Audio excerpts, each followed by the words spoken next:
Now, this is hilarious because last week the US, well, you'd think that they'd actually sent a clear signal that they don't want Kamala Harris to be president, and yet some Dems are just not taking no for an answer.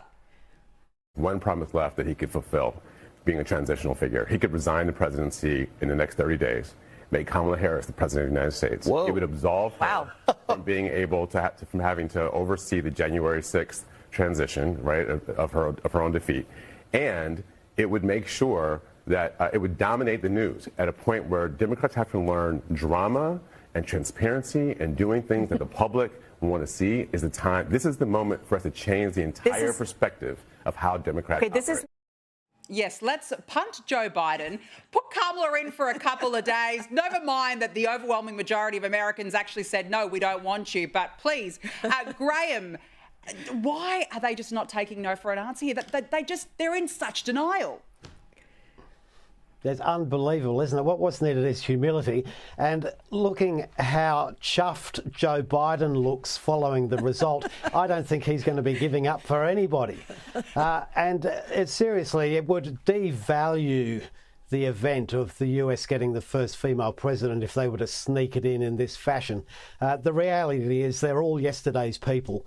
The caravan has moved on. Nothing will happen between now and when Trump is inaugurated, and that's when it begins.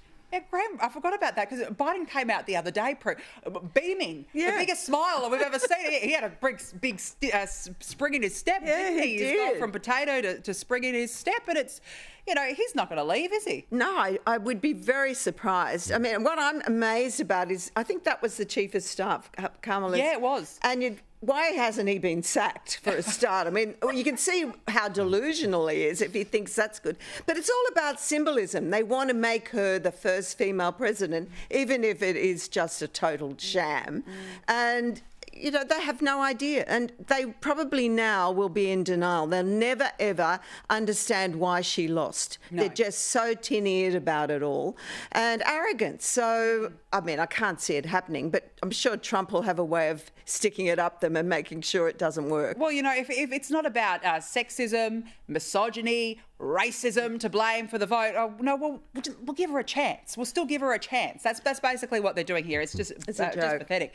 Now, Graham, a really great article in The Australian from your colleague Chris Mitchell today. He writes that the American media became activists against Trump and that left them unable to read the situation well. But this part in particular was great. It said the left liberal US media got Trump and the electorate wrong for 9 years, but last week showed little sign of understanding why. This column was reminded of the sullen faces of the ABC on election night in 2019 when Liberal leader Scott Morrison beat Labor's Bill Shorten. Graham, what is it about, particularly the lefty media? Why do they always misread the play?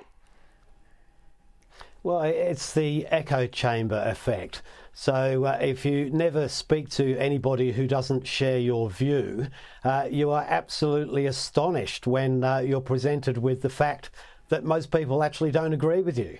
I think the first Trump presidency showed how disconnected the media was from what was really happening out in mainstream America.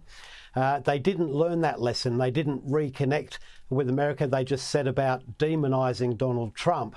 And I think they've been fed another dose of humble pie. Whether they will bring themselves to acknowledge it this time, only time will tell. Well, they never self-reflect. They probably will never acknowledge it, Prue, because that's the way that the left-wing media operate. And the fact that they were taken so by surprise. I mean, I've seen the scare campaigns already running. Even here in Australia, they're running these headlines of, Trump dangerous for Australia. Come on. I mean, they are so superior. They think they are so much more informed than the rest of us. It's interesting how the media landscape has changed so much because so many of these journalists have lost their objectivity and what we're supposed to do, which is report the facts and not buy into the conversation unless you're a commentator.